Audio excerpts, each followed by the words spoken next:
이것은 아담의 계보를 적은 책이니라. 하나님이 사람을 창조하실 때에 하나님의 모양대로 지으시되 남자와 여자를 창조하셨고 그들이 창조되던 날에 하나님이 그들에게 복을 주시고 그들의 이름을 사람이라 일컬으셨더라. 아담은 130세에 자기의 모양 곧 자기의 형상과 같은 아들을 낳아 이름을 셋이라 하였고 아담은 셋을 낳은 후 800년을 지내며 자녀들을 낳았으며 그는 930세를 살고 죽었더라. 셋은 105세에 에노스를 낳았고 에노스를 낳은 후 807년을 지내며 자녀들을 낳았으며 그는 912세를 살고 죽었더라. 에노스는 90세에 게난을 낳았고 게난을 낳은 후 815년을 지내며 자녀들을 낳았으며 그는 905세를 살고 죽었더라. 게난은 70세에 마할랄레를 낳았고 마할랄레를 낳은 후 840년을 지내며 자녀들을 낳았으며 그는 910세를 살고 죽었더라. 마할랄렐은 65세에 야렛을 낳았고 야렛을 낳은 후 830년을 지내며 자녀를 낳았으며 그는 895세를 살고 죽었더라. 야렛은 162세에 에녹을 낳았고 에녹을 낳은 후 800년을 지내며 자녀들을 낳았으며 그는 962세를 살고 죽었더라. 에녹은 65세에 무두셀라를 낳았고 무두셀라를 낳은 후 300년을 하나님과 동행하며 자녀들을 낳았으며 그는 365세를 살았더라. 에녹이 하나님과 동행하더니 하나님이 그를 데려가심으로 세상에 있지 아니하였더라. 무두셀라는 187세에 라멕을 낳았고 라멕을 낳은 후 782년을 지내며 자녀를 낳았으며 그는 969세를 살고 죽었더라. 라멕은 182세의 아들을 낳고 이름을 노아라 하여 이르되 여호와께서 땅을 저주하심으로 수고롭게 일하는 우리를 이 아들이 아니하리라 하였더라. 라멕은 노아를 낳은 후 595년을 지내며 자녀들을 낳았으며 그는 777세를 살고 죽었더라. 노아는 500세 된 후에 셈과 함께 야벳을 낳았더라. 오늘 이 말씀을 보면서 이런 제목을 지으면 좋겠다라고 하는 것이 그럼에도 불구하고 오늘 하나님을 떠난 사람은 하나님으로부터 계속 멀어져 갑니다. 이 아담과 하와의 계보에서도 똑같아요. 하지만 그럼에도 불구하고 하나님은 그 떠난 사람조차도 멀리하지 않으시고 여전히 사랑하고 계시는구나 하는 것을 우리가 말씀을 통해서 보게 됩니다. 먼저 1절부터 5절을 보면 죄를 지은 아담과 하와는 하나님으로부터 멀어질 수밖에 없습니다. 에덴 동산에서 추방을 당하고 이제 배산의 고통이 있고 또 땅을 일구어야 간신히 먹을 거리가 생기고 그리고 때가 되면 죽어야 하고 그럼에도 불구하고 하나님은 처음 창조하셨을 때 베푸신 복을 거두지 않았어요. 처음 창조할 때 주신 복이 뭡니까? 생육하고 번성하여 충만하라. 이 복을 거두지 않으셨어요. 여전히 사랑하셨기 때문에. 하나님이 주신 복, 생육하고 번성하여 충만해지는 것, 이것은 아담에게서 이제 아벨이 죽고 하나님에게 보인 셋으로 이어지는 이 계보를 통해서 증명이 돼요. 그리고 그 흘러온 복은 오늘 우리에게도 계속 유효합니다. 최초에 사람에게 주셨던 그 복이 우리까지도 계속 이어지고 있어요. 비록 사람이 죄를 지어서 하나님의 에덴 동산에서 쫓겨났지만 그럼에도 불구하고 하나님은 여전히 우리에게 복을 주고 계십니다. 우리가 하나님을 버릴지언정 하나님은 당신의 형상을 따라 지으신 우리 사람을 버리지 않으시고 마지막까지 돌아오기를 원하시는 거예요. 돌아오기. 심지어는 동생 아벨을 죽인 그 최초의 살인자가 된 가인에게도 은혜를 베푸셔서 그가 죽임을 당하지 않도록 표를 주셨어요. 만약에 그가 그 은혜를 깨닫고 하나님 앞으로 돌아갔다면, 멀어지지 않고 하나님 앞으로 가인이 돌아갔다면 하나님은 가인도 기쁘게 받아주셨을 겁니다.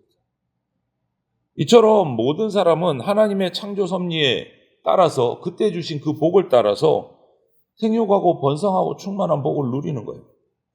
하나님이 창조하신 이 우주 만물은 하나님의 주권 가운데 하나님이 정하신 질서대로 계속 움직입니다. 이 땅의 모든 피조물 역시도 생육하고 번성하고 있습니다. 그래서 우리는 이 땅을 살아가면서 오늘날 우리가 누리는 모든 것이 하나님의 은혜구나. 이것을 절대 잊으면 안 됩니다. 자연스럽게 돌아가는 게 당연한 거 아니야? 당연한 것은 하나도 없습니다. 하나님이 우주 만물을 운행하시고 번성하게 하셨으니까 질서대로 돌아가는 거죠. 그래서 우리는 크고 작은 일에 전부 다 하나님께 감사드리면서 살아가야 됩니다. 하나님의 사랑은 그래서 이렇게 말할 수 있어요. 그럼에도 불구하고 사랑. 우리가 그렇게 사고치고 불순종했음에도 불구하고 우리를 사랑하고 계십니다. 돌아오기를 기다리고 계십니다. 지금도 똑같이 결코 버리지 않는 사랑이에요. 또 한 가지는 이번에는 정반대의 그럼에도 불구하고 같아요. 6절부터 27절을 보면 금방 서두에서 말씀드린 것 같이 하나님은 사람에게 약속하신 복을 죄를 지었음에도 불구하고 계속 주십니다. 그런데 이번에는 정반대로 그럼에도 불구하고 죄의 결과로 반드시 죽으리라 하셨던 창세기 2장 17절의 그 약속의 말씀은 그대로 이루어지고 있습니다. 셋의 자손 하나님의 계보로 흘러갑니다. 새로 씨를 주셔서 셋을 낳게 하셨어요. 셋의 자손 장수하고 생육하고 번성했지만 결국은 그 마지막은 죽었더라요. 오늘 반복이 뭡니까? 낳았으며 해놓고 마지막은 빠짐없이 죽었더라. 하나님이 죄로 인해서 약속하신 그대로 반드시 죽으리라 했던 그 말씀 그대로 죽었더라. 오늘 계속 죽었더라 반복되잖아요. 낳았으며 낳았고 그 다음에 그냥 지나가는 것은 딱 하나밖에 없어요. 에녹밖에 없어요. 나머지는 전부 다 죽었더라요. 우리는 하나님의 은혜로 지금 살아가고 있지만 우리에게도 그 죄에 대한 징계는 이어집니다. 언젠가는 반드시 죽을 수밖에 없는 존재다. 따라서 우리는 살아있을 때 죽음 이후의 삶을 정말 철저하게 준비해야 합니다. 얼마나 오래 사느냐가 중요한 게 아니고 어떻게 사느냐가 중요한 거예요. 죽음과 죽음 이후의 삶을 준비하면서 살아야 돼요. 어떻게 사느냐. 어떻습니까? 여러분은 죽음을 생각하면서 살아가고 계십니까?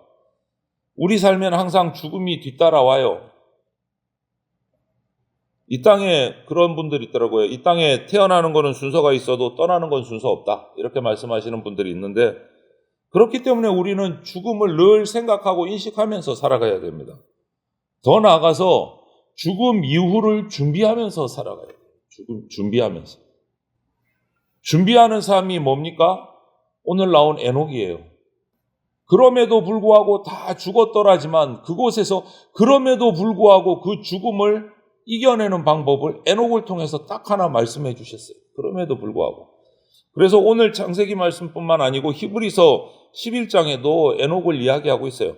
하나님과 동행하면서 하나님을 기쁘시게 하는 자만이 죽음을 면할 수 있다. 우리는 우리 힘 가지고는 하나님과 동행, 하나님을 기쁘시게 하는 거 할 수 없습니다. 우리가 영생하는 것, 죽음을 뛰어넘어서 영생하는 것은 우리 힘, 우리 노력 가지고는 되지 않아요. 예수 그리스도를 믿어서 의롭게 되는 것이 그 유일한 방법입니다. 예수님의 의를 덧입고 하나님과 동행하면서 에녹처럼 의롭게 살아가야 합니다. 모든 사람은 죄로 인해서 다 반드시 죽지만 예수 그리스도를 믿는 자는 에녹처럼 죽음을 뛰어넘어서 영생을 누릴 수 있게 된다. 마지막으로 28절부터 32절을 보면 세 번째 그럼에도 불구하고 하나님은 죄로 말미암아 죽어서 마땅한 우리를 그럼에도 불구하고 구원하시기로 작정해서 위로를 하십니다. 우리에게 영원한 안식을 주시기로 계획하신 거예요. 셋의 자손 중에 위로와 안식의 사람 노아를 통해서 하나님의 구원의 역사를 시작하시는 거예요. 다 죽지만 구원의 역사를 그럼에도 불구하고 구원의 역사를 시작하십니다. 이 세상 무엇을 가지고도 이 저주받은 땅 반드시 죽으리라 한 이곳에서 살아날 길이 없어요. 아무리 수고하고 아무리 애를 써도 죽음을 향해 가는 우리는 위로가 될 것이 없어요. 이 세상 무엇을 가지고 죽음을 위로하겠습니까? 방법이 없어요. 잠시 어떤 위로를 받아도 그거는 그냥 일시적인 진통제예요. 죽음이 해결되는 게 아니에요. 그래서 노아를 통해서 주신 것이 뭡니까? 구원의 길을 보여주셨어요. 에녹을 통해서 주신 것이 뭡니까? 죽음을 뛰어넘는 방법을 알려주셨어요. 예수 그리스도를 통해서 죽음에서 영생으로 옮겨지는 길을 열어주셨어요. 그래서 오직 예수 그리스도만이 우리의 유일한 위로고 소망이 되는 겁니다. 하나님은 우리가 아직 죄인 되었을 때 놀라운 구원의 길을 이미 예비하셨습니다. 우리의 길 되시는 예수 그리스도를 분명히 알고 믿고 그 길을 바르게 걸어가야 돼요. 그리고 그 길을 모르는 사람들에게 그 길을 알려야 됩니다. 그것이 에녹, 노아에게서 우리에게 보여주시는 말씀이에요. 에녹 어떻게 살았습니까? 300년을 하나님과 동행하면서 살았다. 믿음으로 살아간 거예요. 믿음으로. 노아 방주를 지으면서 어떻게 했습니까? 마을 사람들에게 계속 알렸습니다. 이 방주에 올라야 구원받는다. 이거예요. 예수 그리스도를 분명히 알고 그 길을 바르게 걸어가는 것, 동행하는 것. 그리고 그 길을 모르는 사람들에게 알려주는 것. 그것이 우리의 사명이고 우리가 구원받는 길이에요. 죄인인 우리는 우리의 무슨 힘, 우리의 어떤 노력을 가지고 하나님께 위로받고 구원받을 자격이 없는 존재입니다. 죄인이기 때문에. 그럼에도 불구하고 하나님은 우리를 위로하고 안식 주시기로 작정하셨어요. 이런 하나님의 계획, 구원 계획은요, 그 무엇으로도 취소되지 않습니다. 누구도 막을 수가 없어요. 예수 그리스도를 통해서 이루어졌잖아요. 예수님을 죽이면 막을 수 있다라고 생각했지만 그게 아니었어요. 오히려 예수님의 죽으심을 통해서 구원의 길은 열려졌잖아요. 그러므로 우리가 예수님의 그 대속의 죽음을 믿을 때 모든 죄사함을 받고 구원을 받고 참된 위로를 얻고 안식을 얻게 된다. 이것을 기억해야 됩니다. 하나님께서는 그럼에도 불구하고 우리의 그 불순종, 범죄에도 불구하고 반드시 죽으리라는 그 선포에도 불구하고 우리가 안식을 누릴 길을 열어주셨습니다. 하나님은 우리 사람이 죄를 지어서 그분을 떠났음에도 불구하고 우리를 너무 사랑하셔서 끝까지 포기하지 않으시는 분이십니다. 그래서 우리가 이 하나님의 그럼에도 불구하고의 이 사랑을 잊지 말고 감사하면서 기뻐하면서 그 은혜, 그 사랑 안에서 오늘 하루도 정말 감격하면서 감사하면서 이 하루를 살아내시기를 주님의 이름으로 축원을 드립니다. 아멘.